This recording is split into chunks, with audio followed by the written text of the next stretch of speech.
자, 안녕하세요. 주식클라스입니다. 오늘 화면이 조금 번지네요. 오늘은 우리나라 대한민국에서 유상증자란 의미를 가지고 한번 영상을 준비해 봤는데, 아마 작년 24년도 하반기에 가장 조금 개인 투자분들로 하여금 실망감을 준 기업이 하나 있습니다. 바로 이수페타시스라는 기업인데, 이 기업의 유상증자 철회 및 향후 진행 방향에 대해서 과연 하는 게 맞는지 아닌지에 대해서 영상을 준비해 봤습니다. 자, 화면을 보시면 이스페타시스가 이제 공장 증설을 하기 위해서 유상증자를 진행을 했고, 또 그 과정에서 일부 이제 상장회사 CNT 도전제를 비즈니스를 하고 있는 제이오라는 회사를 인수하려고 하다가 일단 그거를 처리한다는 내용이 나오면서 오늘 1월 23일 기준으로 시간에 이렇게 상한가의 기염을 봤는데, 제가 생각할 때 받으실 건지 뭐 투자가의 판단은 여러분이 하시겠습니다만은 한국에서 유상증자에 참여는 이걸 가지고 한번 풀어보도록 하겠습니다. 일단 1년의 과정을 한번 볼 필요가 있는데, 두 건의 공시가 있는데요. 한 가지가 뭐냐 하면 이스페타시스의 타법인 출자 증권 양수에 대한 결정입니다. 이거는 이제 철회를 했습니다. 그 말은 뭐냐면 이제 제이오란 회사를 인수하려고 하다가 3천억 정도 정액을 해서 인수하려고 하다가 그 내용 자체를 처리했던 내용입니다. 그러니까 이것 때문에 조금 사실 주주들한테 여기 기업이 정확히 안 나와 있습니까? 일정 부분 좀 불신을 샀었어요. 아니 물론 뭐 회사의 큰 그림은 알겠는데 굳이 MLB 기판이나 증설하면 되지 갑자기 생뚱맞게 2차전지 도전제는 뭐냐 이런 이슈가 좀 있었죠. 일단은 첫 번째 나온 내용은 이스페타시스가 제이오라는 기업을 인수하는 그 부분에 대해서는 뭐 금감원의 눈치도 봤겠지만은 처리한다는 내용이고, 두 번째는 어떤 거냐면은 그러다 보니까 이제 이런 해석으로 나오는 겁니다. 정정 공시가 같이 나왔을 건데요. 정정 공시 내용을 보게 되면 원래 최초 공시는 24년도 11월 8일 날 있었습니다. 이때 이제 시간에서 급락하는 현상이 있었는데 잠깐 당시의 사건을 한번 돌아가 볼까요? 이스페타시스의 주가입니다. 물론 이제 주가가 지난해 하반기는 뭐 정시가 나쁘다 보니까 실제적으로 조금 부진한 흐름을 갖고 있었고, 요게 장을 마치는 금요일 날 장 마치고 나서 시설 투자와 유상증 공시가 나오면서 투자가들의 상당히 많은 성토를 샀죠. 마침 주가도 내려오는 과정에서 말이에요. 그리고 나서 중간중간에 한 2개월이라는 시간 동안에 뭐 이랬다 저랬다 하면서 결과적으로는 뭐 금감원의 중재가 있었는지 아니면 한국거래소에서 반대를 했는지를 알 수는 없으나, 다시 주가 관점에서는 그 철회 전 가격까지 회복은 됩니다. 시간의 가격을 감안하면 35,000원이니까 뭐 주가 관점에서만 놓고 보게 되면은 유상증자 해프닝으로 인한 주가는 다시 원복이 됐는데, 과연 오늘은 이게 핵심이 아니고 그 스토리를 조금 더 이어가는 관점으로 보도록 하겠습니다. 그러면 정정공시에서 우리가 확인할 거는 뭐냐 하면은 두 가지가 달라진 건데, 잘 보시면은 실제적으로 제이오 인수를 안 하는 거니까 요거는 이제 없어진 거고, 그럼 5천억 정도 하려고 하다가 제이오 인수하는데 3천억, 그 다음에 시설 투자하는데 2,500억. 근데 요거는 이제 그대로 진행을 하는 겁니다. 공장 증설을 말하는 건데, 요 부분 같은 경우는 사실 회사의 큰 관점에서 놓고 보게 되면 크게 나쁜 건 아니에요. 우리가 뭐 회사가 이게 그 당시의 내용인데, 이제 뭐 엔비디아 향으로 또 MLB 기판이라고 이야기를 합니다. 다계층 기판을 확대를 해서 매출을 다변하기 위한 그 포석으로 신규로 시설을 투자를 하게 되고 공장을 증설하며, 그걸 가지고 내용 자체를 한 뭐 5년 동안 3년 동안 투자하는 거는 회사의 먼 미래를 보게 되면 상당히 잘한 결정이죠. 근데 이 4천억 정도가 들어가는 이 금액을 위해서 일정 부분 유상증자가 현재 스케줄대로 진행되는 일정이다, 그리 보시면 좋습니다. 그래서 정정을 한 번 더 조금 자세히 보면, 그러다 보니까 이제 금액 기준으로는 자, 지금 화면에서 영상 화면에서 왼쪽이 이제 오른쪽 화면에만 집중하시면 될 것 같아요.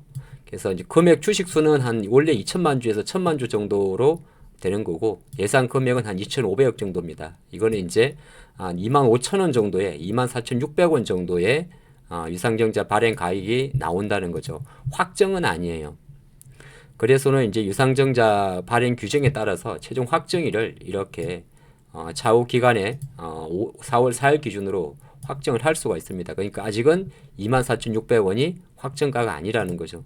쉽게 말해서 투자가분들은 지금의 주가가 35,000원인데 24,600원이면 왔다 아니냐 이렇게 볼 수도 있긴 있는데, 이건 항상 변동될 수 있다는 건데, 유상증자를 볼 때는 가장 중요한 거는 뭐냐면 내용 면에서 놓고 볼 때 정자의 목적이 있습니다. 물론 제일 좋은 거는 시설 자금이에요. 제일 나쁜 거는 빚 갚는 거예요. 우리 개인들의 돈을 털어가지고 자기 빚 갚으면 누가 그걸 좋아하겠어요.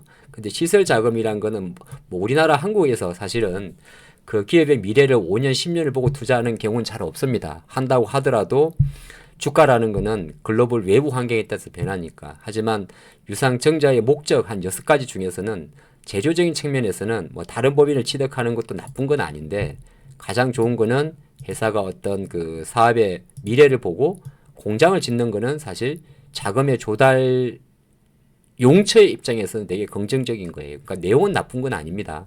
물론 이제 그게 실제적으로 2,500억 투자해서 추가적으로 1,000억 투자해서 공장 지어가지고 정말 계속 실적이 좋아질지는 물음표는 남아 있는 거죠. 변수라는 건 많은 거니까. 그리고 조금 더 보면 그러면은 최종적으로 어떤 스케줄로 되게 되냐 하면은 발행 가액은 4월 4일 날 결정이 나기 때문에 24,600원은 참조를 하는 게 좋고요. 이제 주주 입장에서 놓고 봤을 때는 이런 과정으로 거치게 됩니다. 만약에 100주를 갖고 있다면 실제적으로 15주를 받게 되는 겁니다. 그러면 역으로 해석하게 되면 만약에 주식이 1,000만 주가 있다면 150만 주가 추가 상장되는 거니까 주가 희석 요인으로 계산하게 되면은 15% 정도가 할인된다고 볼 수 있는 겁니다. 그걸 주가 희석이라 그러는데 보통 주식수 기준으로 0.15 정도면 제 생각이 맞다는 생각보다 많고 주가는 보통 청자 비율로 감안하면 두 자릿수 이상이 빠지니까 만약에 4만 원짜리가 정자를 받고 물량이 희석되게 되면 이론적으로는 한 28,000원까지도 떨어질 수가 있습니다.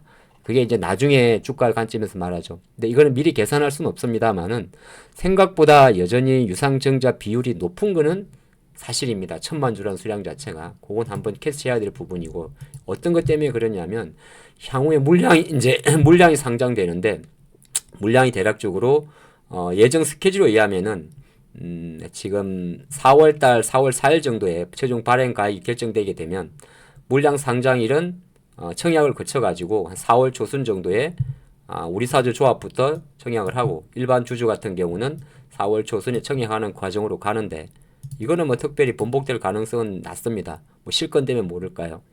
그러면은 요 일정에서 여기는 정확히 안 나와 있죠. 예.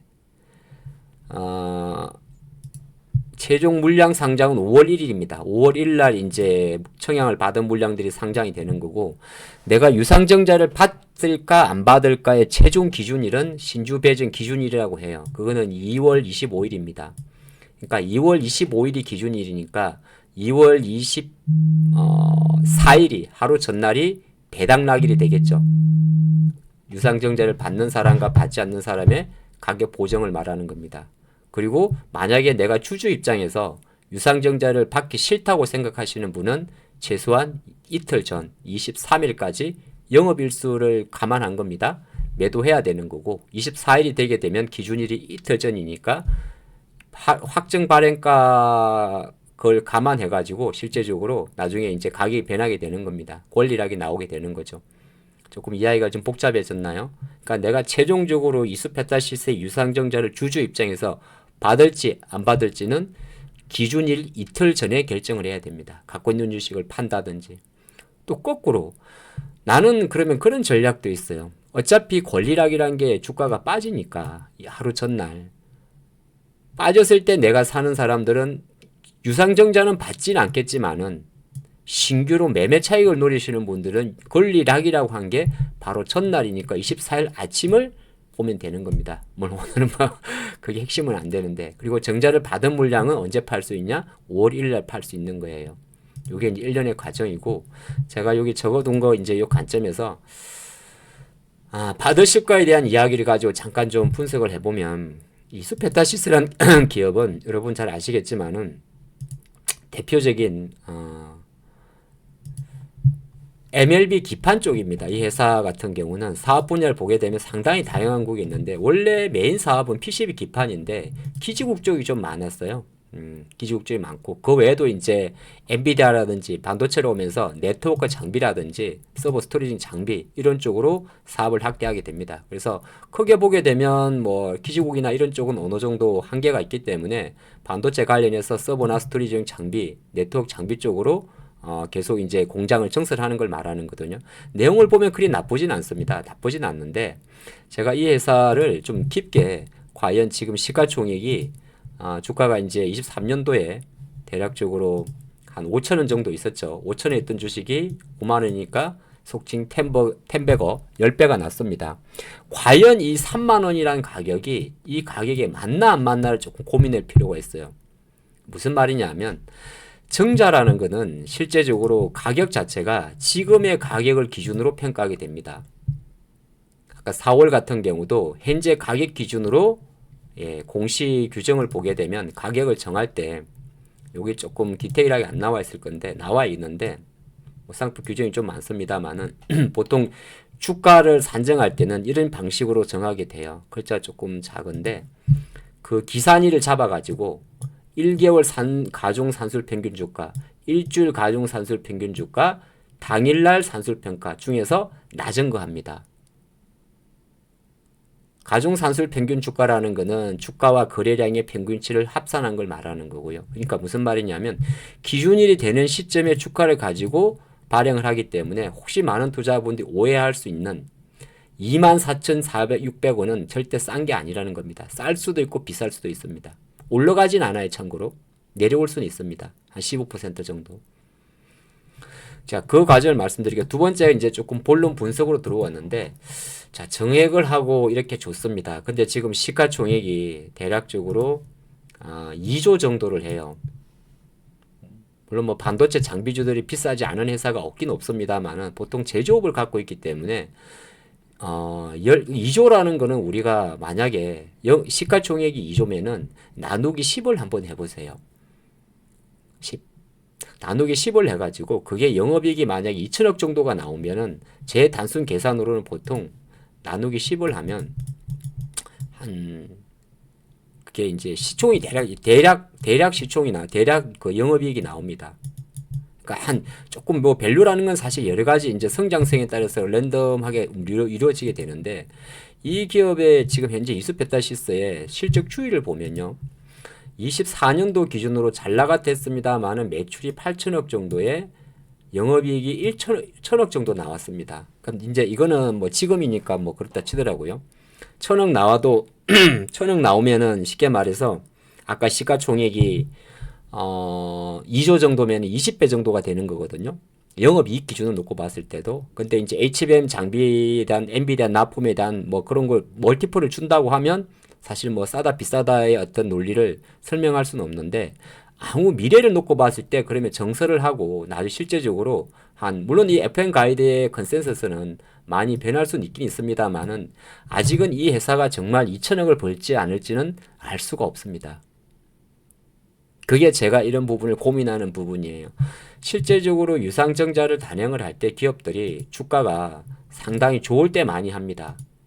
주가가 좋을 때. 그 이유는 아주 간단한데 우리 주주들 입장에서 마찬가지죠. 주가가 만약에 계속 내려가고 있습니다. 내려가고 있는 기업의 주가라면 회사가 어떻게 될지 모르기 때문에 향후 성장성에 대해서 유상증자를 한다고 하면 앞으로 답이 없어 보입니다. 근데 주가가 많이 올라 있으면 실제적으로 앞으로 좋으니까 많이 올랐다고 하겠죠. 그래서 정자의 방식 자체는 나쁜 건 아닌데 이제 투자가 입장에서는 앞으로 25년도, 6년도, 7년도, 8년도, 5년, 10년 동안 또 계속적으로 AI란 큰 트렌드는 있겠습니다만은 이 10배나 많이 오른 이수페타시스를 향후에도 그 이상으로 올라갈 정도의 가치가 있을까에 대해서는 고민해 볼 필요가 있는 거예요. 그러니까 돌고 돌아서 제가 결론 아닌 결론을 내드리면 저라면 유상증자를 받지 않습니다. 네, 받지 않을 것 같고 그 이유는 뭐 여러 가지가 있는데 첫 번째 이유는 나는 이 기업에 대한 주가 차익을 투자한 거지 이 기업의 미래를 투자한 게 아니다. 그런 생각을 잠깐 해보겠습니다. 그렇다고 이 영상에서 제가 단타를 말하는 게 아니라 두 번째는 한국에서 유상증자의 참여는 저는 참패라 생각을 합니다.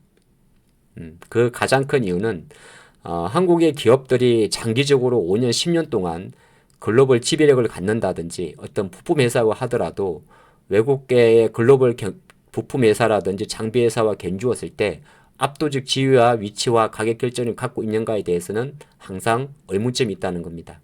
그 관점에서 생각하신다면 저는 한국에서 장비 회사들의 시설 투자를 통한 유상증자 참여를 해서 이 기업과 5년과 10년을 함께 묻어간다고 하는 그 논리는 한국의 투자 문화 정서에는 좀 힘들지 않나 그렇게 생각을 합니다. 그 점 좀 참조하셔가지고 일단은 이소페타시스의 유상증자 제휴 철회로 인한 주가는 단기적으로 움직일 수 있겠지 모르겠지만은 궁극의 목표로 갔을 때 유상증자에 참여해서 내가 장기적으로 수익을 내서 빠져나오기는 생각보다 어렵지 않을까 그렇게 보겠습니다. 본 영상이 아무쪼록 저희가 틀렸으면 좋긴 하겠어요. 그래 여러분들이 이 영상을 보시는 분들이 오히려 좋지 않겠어요. 하지만 여기 중간에서 읊어드렸던 그 포인트는 잘 활용했으면 좋겠습니다. 감사합니다.